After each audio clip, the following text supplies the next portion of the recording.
MARX is MUSS, der antikapitalistische Podcast von Linkswende.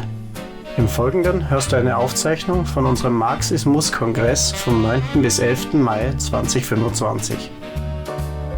In dieser Folge spricht Laura Miles von der SWP über den internationalen Kampf für LGBTIQ+ Rechte.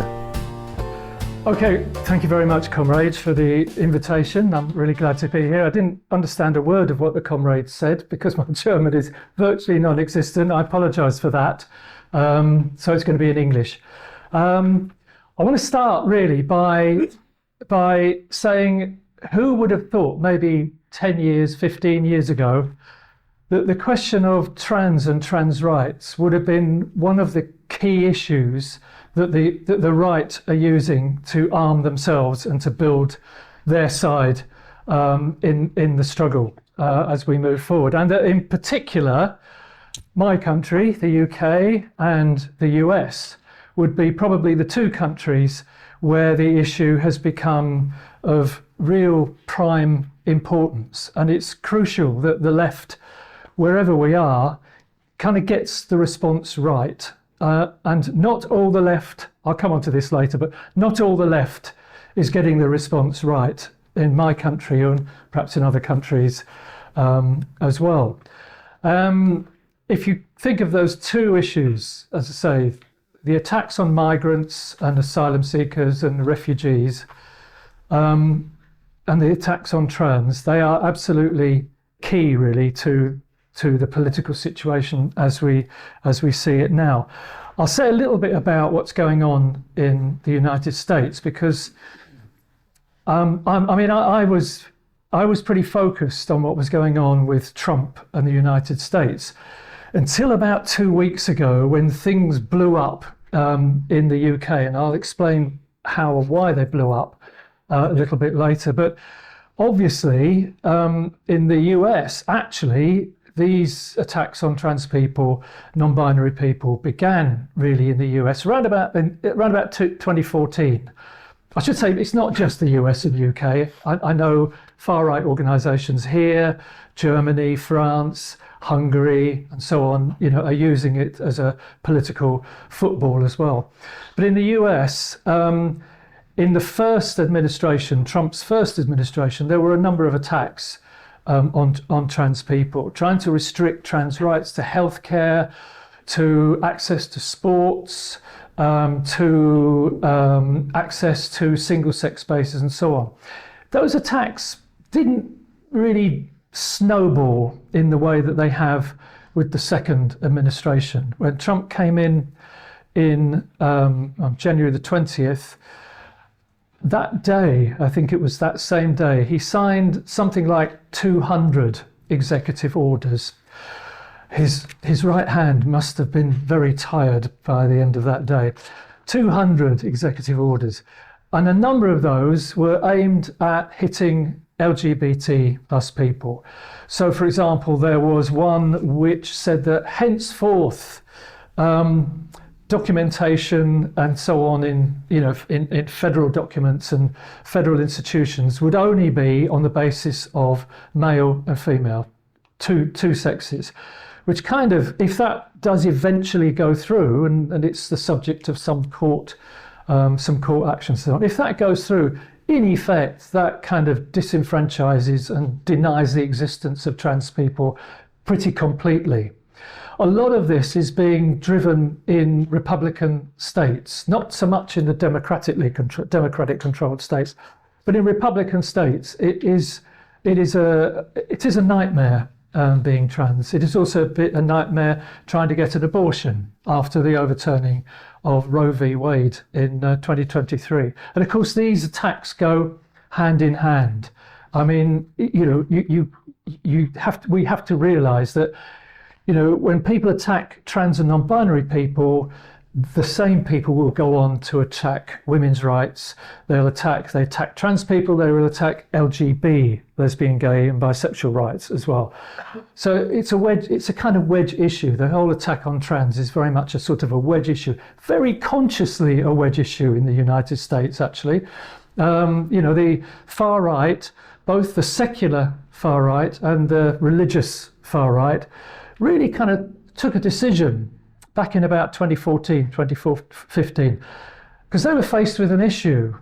How do we roll back the gains that have been made in terms of same-sex marriage, in terms of LGBT rights, in terms of abortion rights, and so on? How do we turn that back? And the idea they came up with was actually to attack trans rights. And they felt that that was the smallest minority, it was the weakest.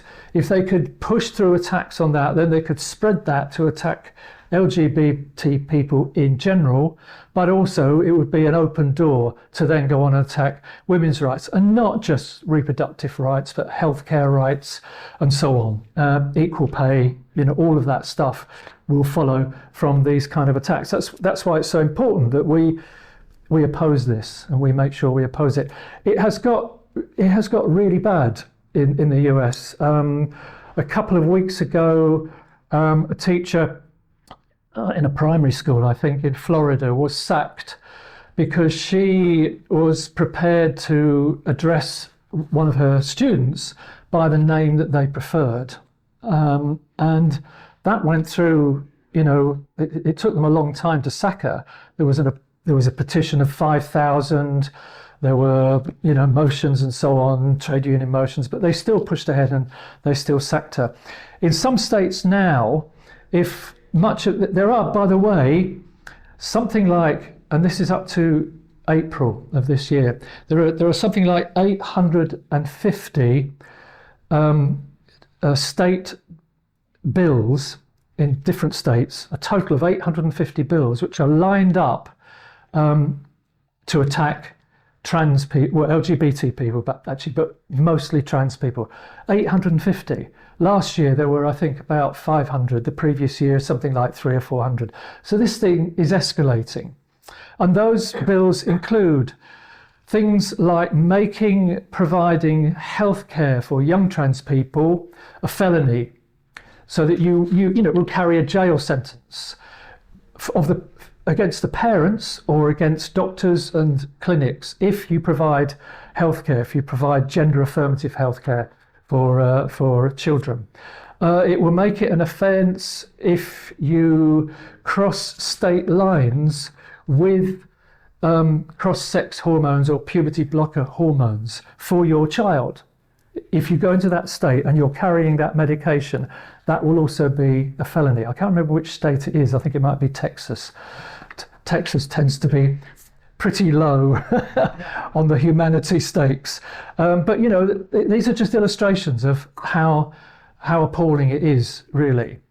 To some extent, I'll leave that. People can talk about that if they want to. I mean, it's very, very much part of the kind of drive towards authoritarianism of the Trump regime, and it's clearly the Trump regime. I don't think Trump is actually a fascist, but there are certainly fascists in his administration, and they are moving that way. I mean, you could make an argument, actually, quite a strong one, that if you he's put out about 300 executive orders now. If you are going to govern by executive orders, which are essentially diktats, it's a dictatorial regime, where previously there have been maybe one or two in a particular administration, one or two executive orders for emergency purposes or during a time of war. That's not what Trump's doing. He is not pushing anything through Congress. Congress is supposed to be the body which oversees the executive, the administration and so on. And they are bypassing that. They're increasingly bypassing that. And they're even saying things like, Trump said the other day, do I need to abide by the Constitution? But I don't know, do I? Do I need to listen to what the courts are saying about, the deportation of people to some bloody gulag in El Salvador? Do I need to listen to them? No, I don't. And so, clearly moving towards a kind of horrible dictatorial sort of situation. We'll see how that goes. Obviously, there has been resistance. There have been mass demonstrations, and that's cheering. I have to say, the Democrats have been running around like headless chickens They're like wet lettuce, you know, they've done very little. Bernie Sanders, who's not actually a Democrat, he's an independent senator from Vermont. And Alexandra Ocasio-Cortez has been going around, and they've had some really big rallies, and it's great. And of course, you know, Tesla shares have gone through the floor, and I actually went on a Tesla protest in my hometown in Leeds, which was organised by Democrats abroad, I think. So, you know, there is opposition, and it needs to be pulled together, and that's great. So let me come to, yes, I spent 10 minutes on that, didn't really mean to. Right, let me come to the UK, because in the UK, it has been bad. Up to now, and it's just got much worse.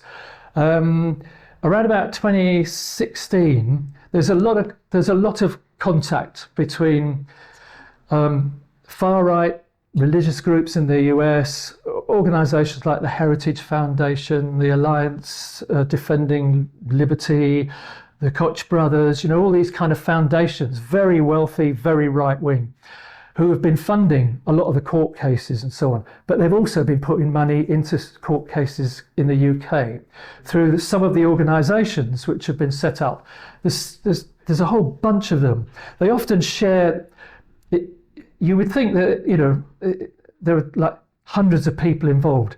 There aren't actually, because a lot of them have shared membership between the various transphobic groups. But there are a bunch of them, you know, Sex Matters, For Women, Fair Play for Women, Women's Place UK, which has just disbanded actually, Job Done. So that, you know, they have been funding, as has the author of Harry Potter, J.K. Rowling, a whole series of cases that have been going through the courts to undermine healthcare and make sure young people can't get puberty blocker medication, to block people from going, you know, trans people using gender appropriate spaces, single sex spaces, and so on. But there's a lot of interplay between organisations in the US and some of the British organisations as well. Up until fairly recently, we kind of thought, well, it's not good. They keep banging away, but, you know, we keep resisting. You know, trans people and the left generally, most of the left, keeps resisting. But about 3 weeks ago, on the 16th of April, there was an absolute bombshell legally. People are nodding, so I guess you've kind of heard of this. But I mean, I was actually driving to France at that point, and I heard it on the radio. I was driving with my daughter. I actually couldn't believe what I was hearing, because the Supreme Court had decided that in a case brought, it was a case brought by an organisation in Scotland, a transphobic organisation in Scotland called For Women Scotland, which had been going through the courts for about 18 months, 2 years actually, and 2 previous lower courts had thrown it out. And so they'd appealed to the next court up, and it had gone up to the Supreme Court.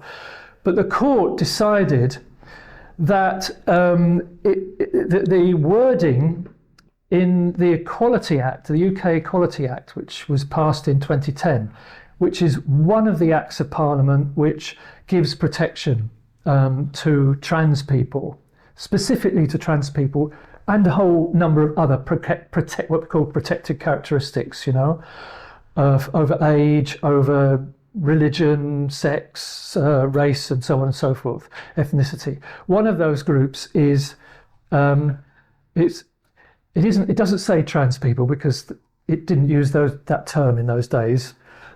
I know it's not long ago, is it? 14 years, but anyway, it didn't use those terms. But it talks about people who are undergoing gender reassignment, which covers trans people. Whether you have had gender reassignment or are planning to have gender reassignment. You don't actually have to have the gender reassignment, or how much gender reassignment you want is up to you, but you're still covered. Anyway, and it was assumed that was fine and permanent. The court decided that the wordings of man woman, and sex in that act could only mean biological sex. Okay? So only biological male and biological female, which at a stroke effectively removed most of the protections from trans people. It also meant that the Act of Parliament, which had been a huge step forward for trans people, the Gender Recognition Act, which I talk a lot about in the book, which was passed in 2004 in the UK, through which you could get a certificate, a gender recognition certificate, which, and the wording of the Act says, if you have a gender recognition certificate, you will be regarded for all purposes as the sex of that certificate, not the sex of your birth certificate. The court ruling also effectively nullifies that. So we're now in a situation where the rights that trans people have had in the UK, really, I guess, over the last 20 years, are now massively under threat. It was a shock because, as I say, that we thought it would be thrown out by the Supreme Court. The Supreme Court judges, by the way, somebody I know who's a solicitor said, well, the reputation of those judges is fairly liberal. You know, they're not like, I don't know, Trump's Supreme Court. He's stuffed with, you know, far right judges. They're mostly liberal, but they've still come to that decision, and it was a unanimous decision as well, which is awful. The court didn't hear from a single trans person or a single trans supportive organisation, but did hear from a number of trans hostile organisations. So, you know, massively biased, really. And it means it opens the door, it opens the floodgates, really, to a massive attack on what people like me have taken for granted for some time, that we can use gender appropriate facilities, that we will use women's toilets or changing rooms for swimming baths or whatever it happens to be. And now, although it's not illegal to do that yet, that ruling doesn't actually make it illegal. They are trying to make it illegal.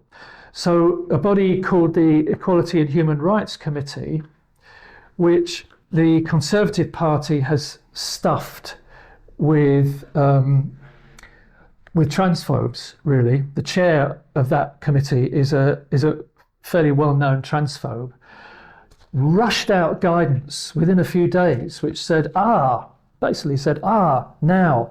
trans women, particularly, this ruling, by the way, doesn't mention trans men hardly at all, doesn't mention intersex people at all. Where on earth they're supposed to go, who knows? It really attacks trans women. And it said trans women, now, public bodies should not be allowing trans women into women's, single spaces. Now, that's actually, we think that's wrong. We think that their interpretation is wrong, and there are legal challenges coming up against that. We think that's wrong. It was an interim ruling, and they're promising to come out with a fuller ruling shortly. But it will be just as bad because it is a horrible transphobic body, It ought to be supporting possibly one of the most, oppressed groups in the country, 1% of the population, which is trans people, and it is actually conniving in attacking those people. So that's kind of where we are at the moment. And the good thing was the response from trans people, LGBT plus people in general, because within a few days, actually, there was a very large demonstration in London. 30,000 very angry people turned out. Really, it was the birth of a new mass movement around trans rights, which was, really, really gratifying. Because in the days before that demonstration, what I'd seen on social media was depressing. People saying, "How do I immigrate? Could I go somewhere else? I wish I had dual citizenship with Ireland, for instance, which has a good gender recognition policy. Where can I go? Can't go to America, can't go to Hungary, and of course for most people, because this is a class issue, for most people, especially young trans people, that's just not on, is it? It's not a possibility. You don't have the material circumstances, to be able to do that. You are stuck where you are, and therefore you either have to give up or you have to fight back. And it was great to see so many people fighting back. I wasn't there because I was in France, but there were 2 demonstrations within a couple of days in Leeds, my hometown, which were big, 400-500 people, which for, a city over that issue was really big. Some of our comrades organised an online meeting about a week ago, actually, called Trade Unions for Trans Rights, because we recognise that where a lot of these issues are going to arise is in the workplace. People are going to find their employers, their managers, are they or are they not going to tell them they can't use the appropriate toilet? And then what happens if there's no other facility, if they don't have gender neutral toilets? Or, being told to use, the disabled toilet is not on. It's not okay. Those are facilities for people with disabilities. They're not for people, trans people who are not disabled. Well, some are obviously disabled, but being trans is not a disability, and it's not okay. I know some people, some on the left as well, unfortunately, have been saying, "Oh, well, the answer is need to agitate for gender neutral toilets." No, the answer is not to agitate for gender neutral toilets. The answer is to say trans people have the right to use gender appropriate toilets and gender appropriate changing rooms, and etc., etc. And that's the kind of argument we have to have with some people, I think, on the left. So that meeting, which was an online meeting, it was incredible. I managed to get onto that. 300 people, 300 trade unionists turned up for that, and they set up all sorts of union groups. They planned on producing badges, leaflets, petitions, stickers, organising a national demonstration. So there is a campaign, there is a movement developing. There's a lot of young people involved in it, and that's fantastic, because there's many more kind of young trans and non-binary people have come forward, I think, in the past 5 years, particularly the past 5, 6, 7 years, and I'm sure that's the case elsewhere as well. But it's certainly true. I've noticed in the UK, and those people are justifiably angry. Now, I've said a lot about the judgment and the implications of it, but it came on top of a whole series of other attacks, which we've had as well. So it's come on top of attacks on puberty blocker availability. So when the Labour government came in, Wes Streeting, who's the Health Secretary, made permanent the ban on puberty blockers for young people, which the Tory government had put in place. They put this, they made this permanent.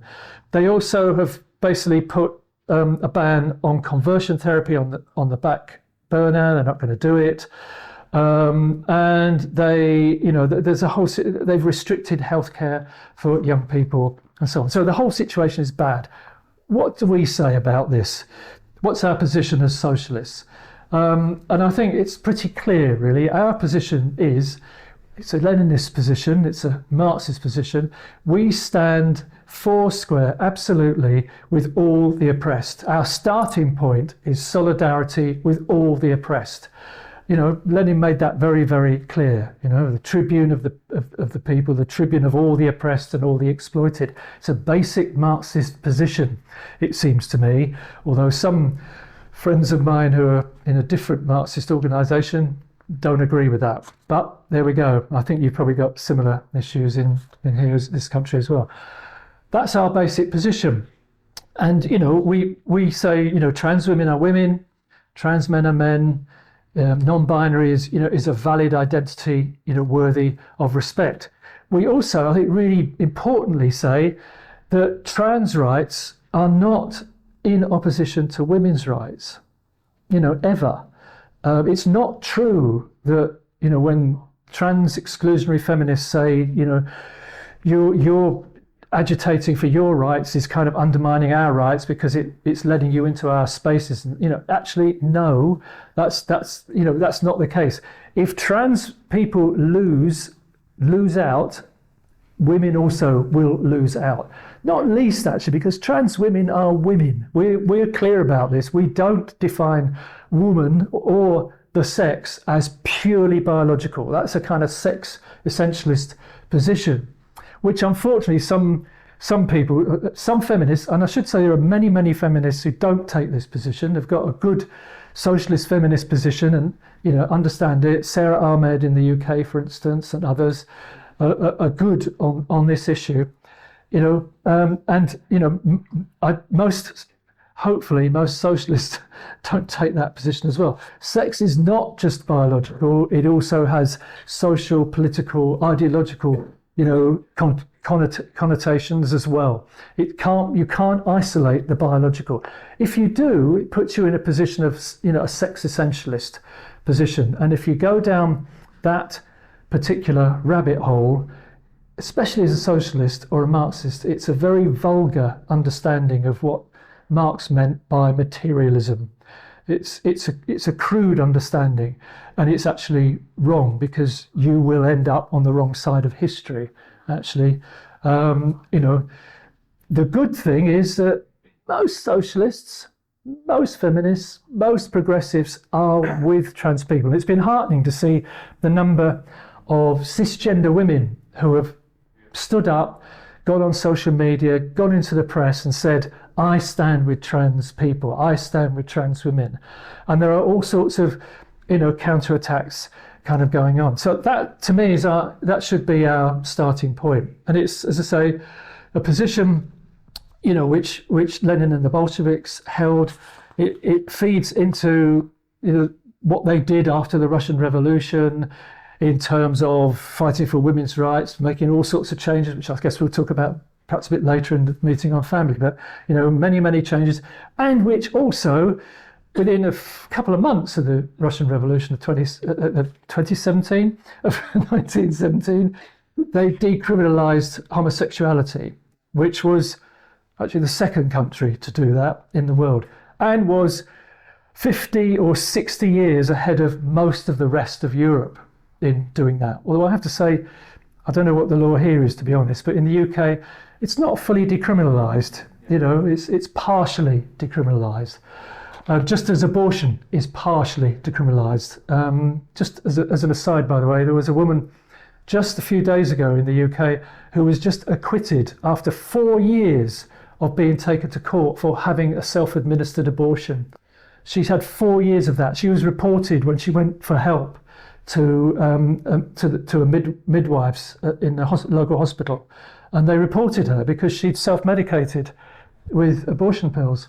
And, you know, the police prosecuted.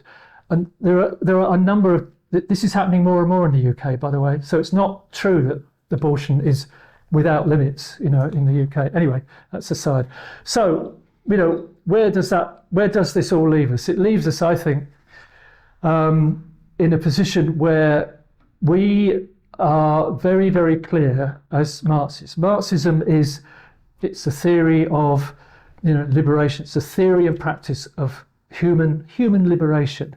It allows us to understand the role of the family, the history of the family, why we have homophobia, transphobia, ideological attacks on these now. Why do we have these? It's the nature of capitalism. It's transphobia or transphobia has a role to play. Being trans is. Am I running over already? A little bit, but no. Down to naught, aren't we? Yeah. I will finish with this so that we can talk about more. You're so interesting in your speech. Yeah. Yeah, sorry, I do tend to. My mouth runs away with me sometimes. I think I'll leave it there actually, because we can talk about more in the discussion, can't we?